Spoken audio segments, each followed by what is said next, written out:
Baik, bismillahirrahmanirrahim. Assalamualaikum warahmatullahi wabarakatuh. Selamat pagi Bapak Ibu semua, selamat pagi rekan mahasiswa. Hari ini saya coba untuk sedikit membahas melalui video ini tentang apa yang disebut sebagai atmosfer toko atau store atmosfer, ya, tapi dari sudut pandang variabel penelitian, bukan dari sudut pandang teori. Beda gitu ya. Kalau dari sudut pandang teori, saya hanya membahas secara teori gitu ya, tentang apa yang disebut sebagai store atmosfer. Tapi kalau video ini yang kebetulan nanti ada di playlist variabel penelitian di channel ini membahas store atmosfer dilihat dari sudut pandang penelitian. Maksudnya dari pandang penelitian, kalau misalnya store atmosfer ini dipakai dalam judul sebuah tulisan ilmiah, nanti kira-kira dia temennya siapa aja gitu yang bisa dipakai, yang bisa dihubungkan. Jadi gitu. Tujuannya adalah untuk memudahkan Bapak Ibu rekan mahasiswa untuk bisa menemukan variabel apa yang kira-kira nanti cocok dipakai dalam tulisan ilmiahnya atau mungkin dalam skripsi atau dalam tugas akhir seperti itu. Oke, kita mulai Bapak Ibu. Seperti biasa kita mulai dulu pengertiannya gitu ya. Apa yang disebut sebagai store atmosfer?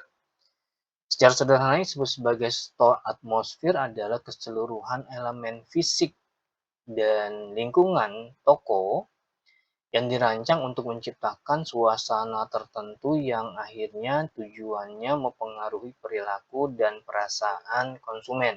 Tentunya ujungnya adalah pada perubahan perilaku pola konsumsi, gitu ya.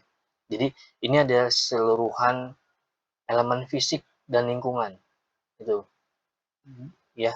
Jadi lingkungan tokonya, tata ruangnya segala macam. Store atmosfer ini diperkenalkan pertama kali oleh Philip Kotler pada tahun 1974. Udah lama gitu ya. Tapi masih belum begitu banyak dipakai variabel ini di Indonesia dibandingkan dengan yang lain gitu ya.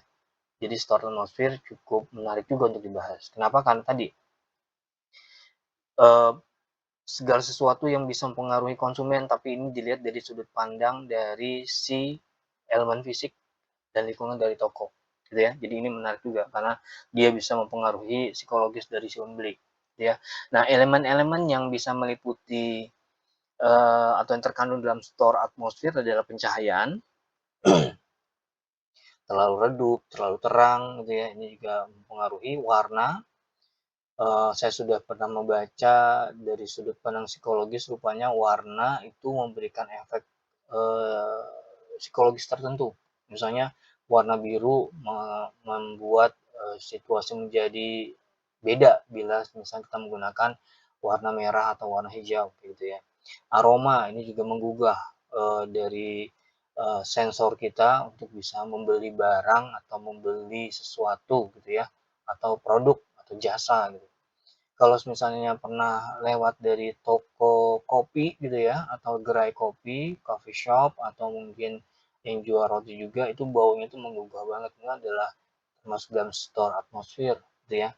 Tapi ada beberapa toko juga yang tidak membuka kitchennya atau dapurnya untuk bisa diakses oleh semua orang yang lewat. Kenapa? Karena nanti akan mempengaruhi bau dari si produknya juga. Ada yang kayak gitu juga. Jadi harus masuk dulu ke dalam tokonya baru tercium aromanya gitu. Lalu juga musik. Ya, ini juga jadi masalah belakangan ini di Indonesia, ada hak cipta segala macam yang sehingga akhirnya banyak toko, kafe yang tidak memutarkan musik. Nah, ini juga bisa mempengaruhi pola konsumsi gitu.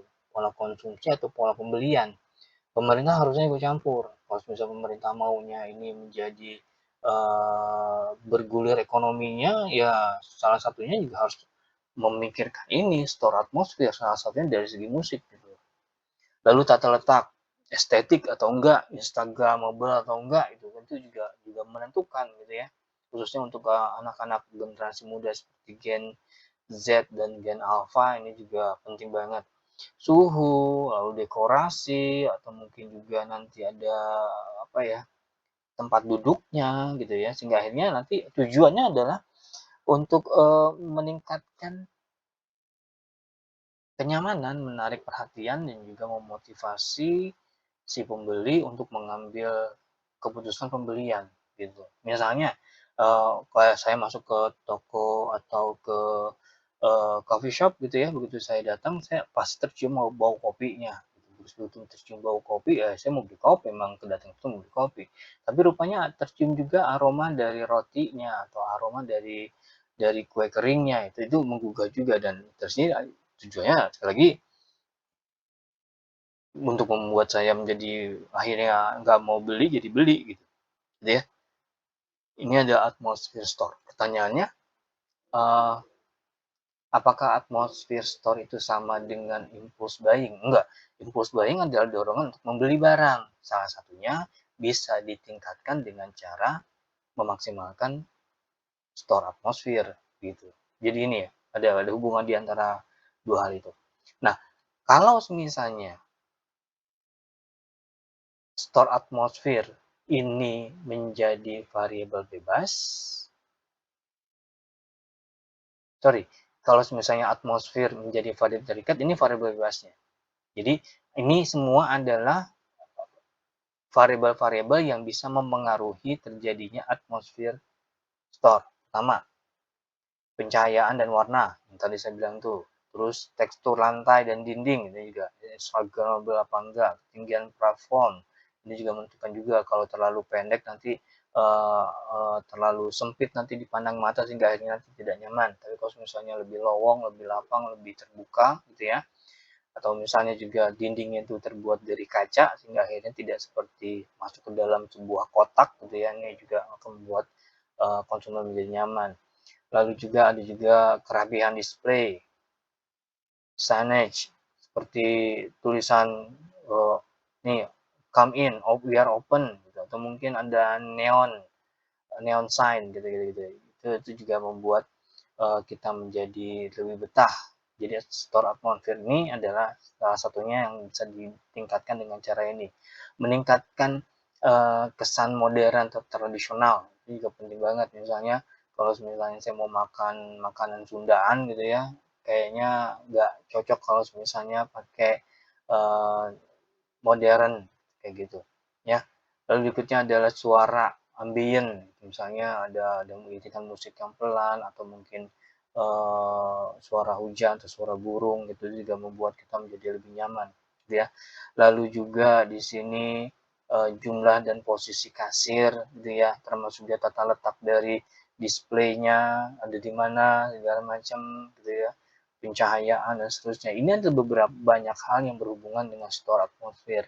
Jadi kalau misalnya kita mau menyebutkan apa aja sih yang bisa membuat store atmosfer itu bagus, ya ini semua gitu ya. Jadi lagi ini hanya beberapa Bapak Ibu, nanti silakan Bapak Ibu cari teori yang lebih lengkap lagi karena ini sebenarnya hanya membuka wacana aja. Tetapi sekali lagi, selain store atmosfer menjadi variabel terikat, store atmosfer juga bisa jadi variabel bebas ya. Jadi ini semua adalah beberapa hal yang bisa membuat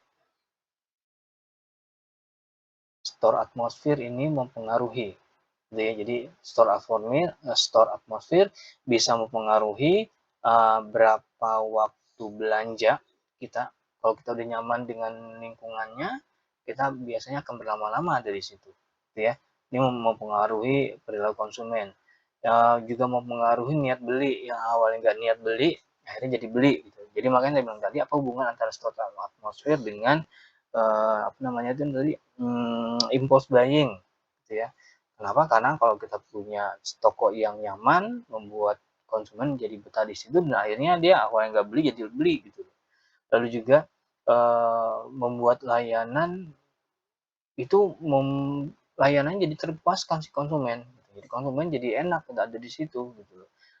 Dia minum kopi bukan cuma dia menghirup kopinya, bukan meminum kopinya, tapi juga ada baunya, ada lingkungan yang cocok untuk ngopi dan seterusnya. Lalu juga kalau store atmosfer bagus, kita juga bisa memberikan rekomendasi ke orang lain. Hingga akhirnya nanti dengan ada pembelian ulang juga gitu. Lalu juga persepsi-persepsi yang lain seperti persepsi kualitas dan harga gitu. Misalnya harganya mahal tapi tempatnya nyaman. Satu gelasnya misalnya kopinya harganya 50.000, tapi kita bisa berlama-lama di situ. Harga dengan apa yang didapatkan seimbang gitu, misalnya gitu ya. Jadi kayak gitu. Jadi ini ada beberapa hal yang bisa membuat stored atmosphere itu menjadi berpengaruh gitu ya. Jadi stored atmosphere menjadi variabel bebas. Dia mempengaruhi ini semua Bapak Ibu. Dan ada lain-lainnya tentunya juga gitu ya. Jadi silakan nanti cari teori yang lebih cocok yang bisa dipakai dalam penelitian Bapak Ibu.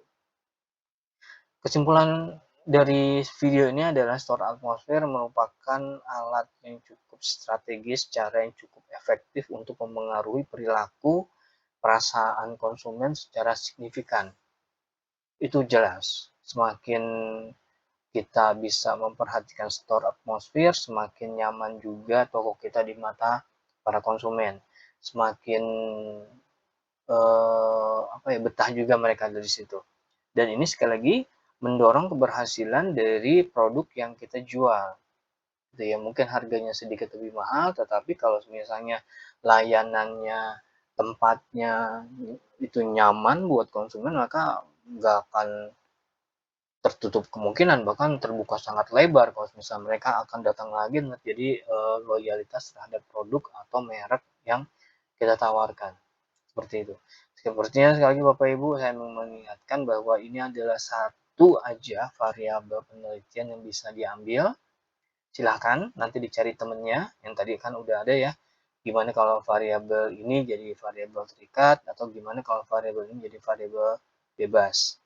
Seperti itu. Kalau misalnya nggak cocok juga, nggak cocok kan sama store atmosphere, silahkan cari di playlist saya, mana yang kira-kira menurut Bapak Ibu atau rekan mahasiswa cocok dipakai dalam bahan atau variabel penelitiannya. Oke, begitu aja video sederhana ini, dengan cara yang sederhana ini karena saya juga masih belajar banyak. Jadi, mohon maaf kalau misalnya masih ada kesalahan dalam penyampaian atau mungkin terlalu terburu-buru, atau mungkin jadi terlalu bertele-tele gitu ya, tapi nggak, ini adalah ikhtiar saya untuk, memberikan gambaran, eee, sebenarnya agak gampang loh kita memilih variabel penelitian gitu ya. Tinggal nonton video ini, nggak suka cari yang lain, kalau suka baru cari nanti variabel-variabel yang terikat, jadi atau ya variabel bebas yang bisa gabung dengan variabel yang kita tunjuk. Terima kasih sekali lagi atas perhatiannya, terima kasih waktu yang diberikan, terima kasih juga atas kunjungannya, terima kasih untuk semuanya. Saya pamit. Selamat siang. Assalamualaikum warahmatullahi wabarakatuh. Sehat-sehat semua ya. Terima kasih.